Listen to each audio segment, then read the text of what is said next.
Yes, good.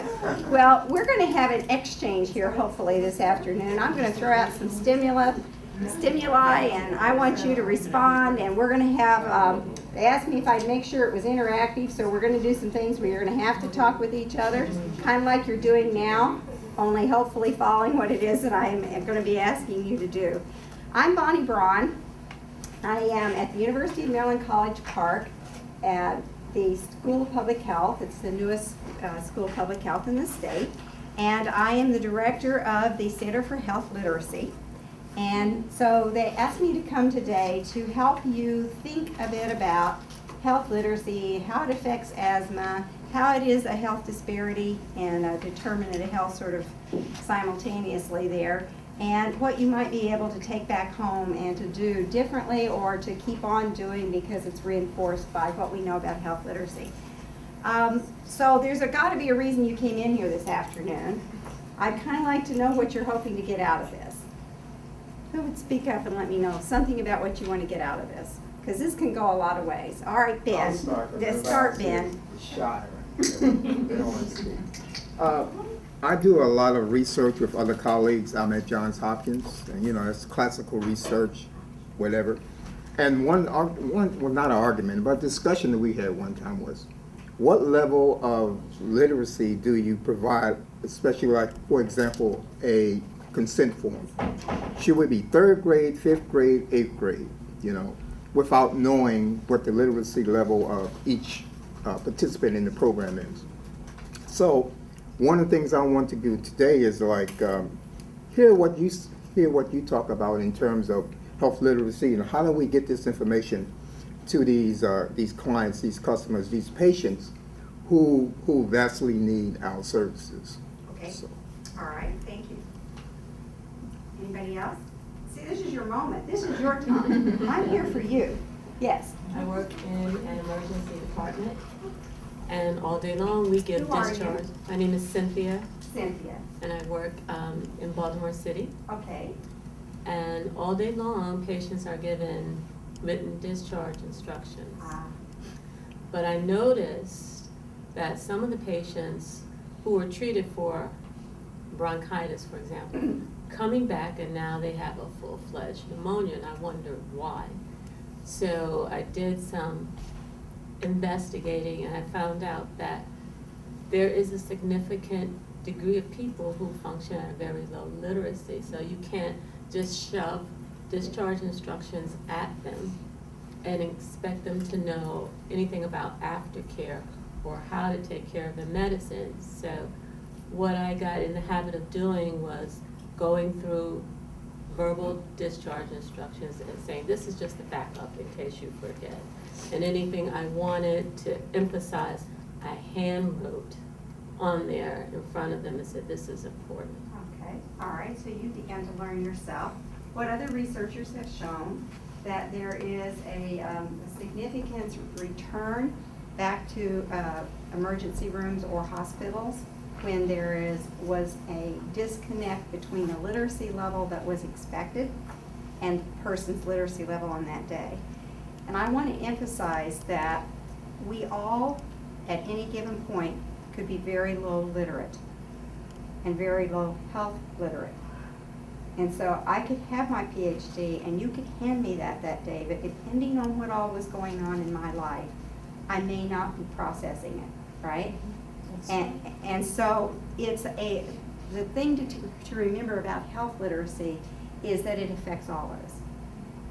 And that we move in and out of a state of being able to understand it, know what I'm supposed to do, actually get home with that form, and all of that can get lost in the course of whatever is happening about how you're getting home and what you've just been through and what your system has taken and where you put it when you get there, and just all kinds of things that under a normal day, a person like me, very organized, this would go here, I would have it, I'd be on top of it, might not be. And so, trying to find some ways to help people with what are you going to do with this when you walk out of here, for an example. And, some probes and that kind of thing. So thank you. Yes? Teresa Hucknall. I'm a health educator at Johns Hopkins Healthcare. And pretty much, just to elaborate on what you pretty much stated, we know the surface of health literacy, but I pretty much want to get a more broader sense of Okay. health literacy. Okay, all right. Anybody at this table wants to share with you anything? Okay, all right. Then we're going to go with what they've asked and what I've come prepared to do. Now let me see. First of all, I want you to know that you have a treasure at the University of Maryland College Park for this entire state. In that 4 years ago, the Horowitz family established the Herschel S. Horowitz Center for Health Literacy. It's an endowed center.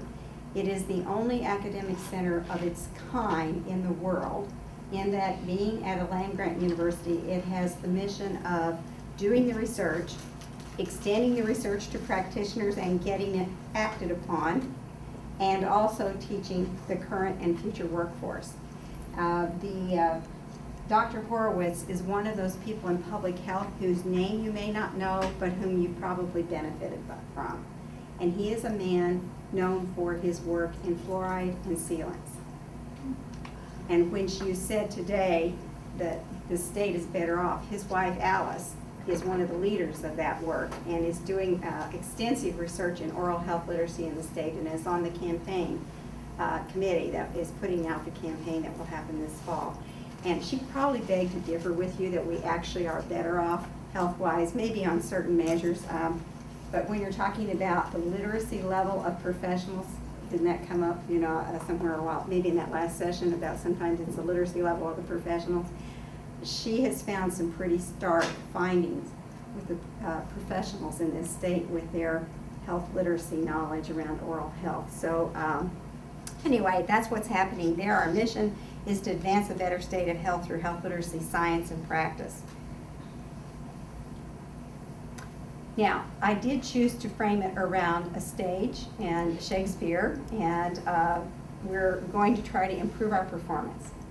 And all the world's a stage, and my daughter studied theater in high school. She went to Arts High. She said, well, are you going to go on and study this in college? And she said, oh, no, Mom. No, she's going to study business. She said, but I will forever use my skills that I've learned in theater, because all the world's a stage, and we are all actors, and in some cases we write our own script, and in other cases we don't. She has, by the way, at age 28, established 2 flourishing businesses, and Dell Corporation is one of her clients. This is not amazing. But anyways, she's got that business savvy, but she's got the theater piece of it. And so once she said that, I realized, and the more I thought about it with us and what we're trying to do, we are on a stage. So Act 1 is the challenge and opportunity of health literacy. And right now, a way I like to describe it is with this America's Perfect Storm, 3 forces challenging our nation's future. We do have this big demographic shift, which now with the release of the census data helps us really understand better by state, by the nation, and by jurisdictions within the state, just what the shifting is looking like over the last several years. So the implications there with literacy is not just that you have people of different racial, ethnic backgrounds, but as you also have had people migrating too, they bring various levels of education with them, because not everyone who has immigrated is a low-educated person. They have different backgrounds of what they expect of health, what they consider health, different experiences with the kinds of health services they've had wherever they've had them. And so what you're seeing is at least maybe a more acknowledged diversity than maybe we acknowledged that we had before. And we have very high levels for skills. And in following the health reform, the Affordable Care Act, there's very explicit expectations that consumers will make decisions. And having been a consumer educator the majority of my life, those decisions, I know that those decisions can only be as good as the information that they have, as their ability to process and make decisions. And the more complex and sort of foreign those decisions are to them, the more difficult they will be. And so here we have a study by the National insurance, not health insurance, insurance association, which shows that 85% of Americans do not feel comfortable with making health insurance decisions. And we aren't a path for people to make decisions about health insurance. And so if we don't deal with health literacy in the course of this, it wouldn't matter how well, how good of a job our policies are, how well that's all set up. If it comes back down to a person making a good decision, we have some challenges there in that arena. Also, by the way, lest I forget, because it's not going to be a big point in here, but I want to make this, health literacy is not just about an individual. It's also about we, the people, and our health literacy, and what we know and understand about health. And sometimes I walk in the health world. I have no degrees in the health area. I am amazed at what the camp of health educators and health professionals knows and thinks, and what I hear from people, and they're like, oh my gosh, you know, there's such a mismatch here. No, of course they don't know this. How were they to have known this? How do people know this? And so that's where health literacy professionals can help make that mismatch come together.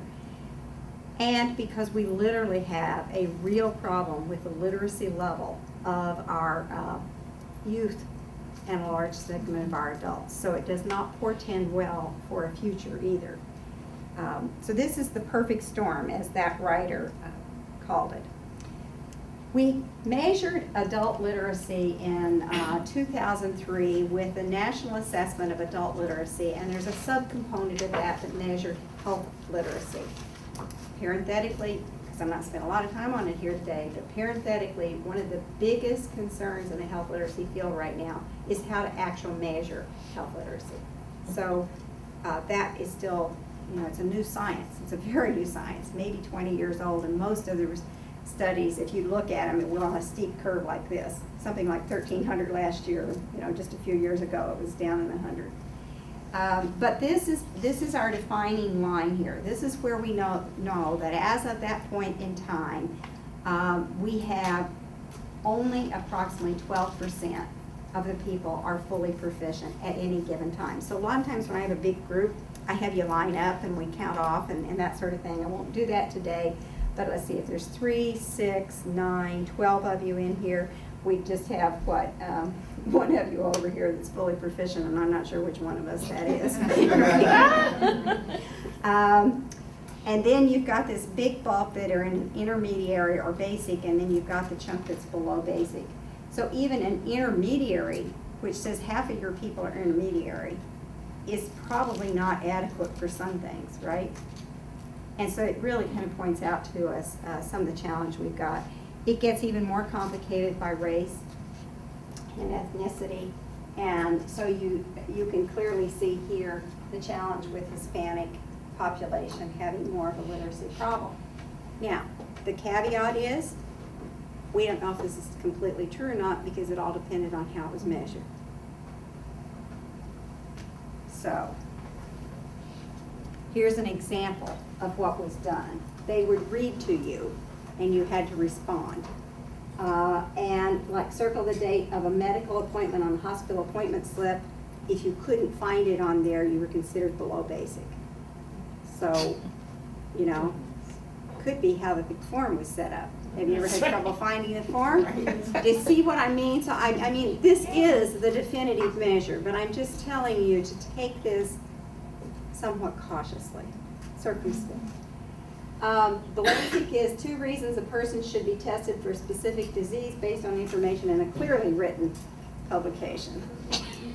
Clearly written publication.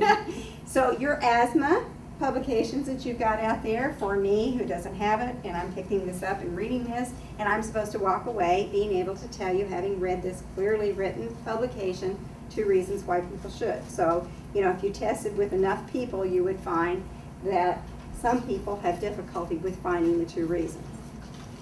Intermediate level is what time a person can take a prescription medication based on information on the drug label that releases the timing of medication to eating. Take 3 times a day with food. Okay, I'm going to be really busy today, so I took it 1, 2, 3, and I had some food with it. Now, is the food 1 bite of cracker? Is it an entire meal?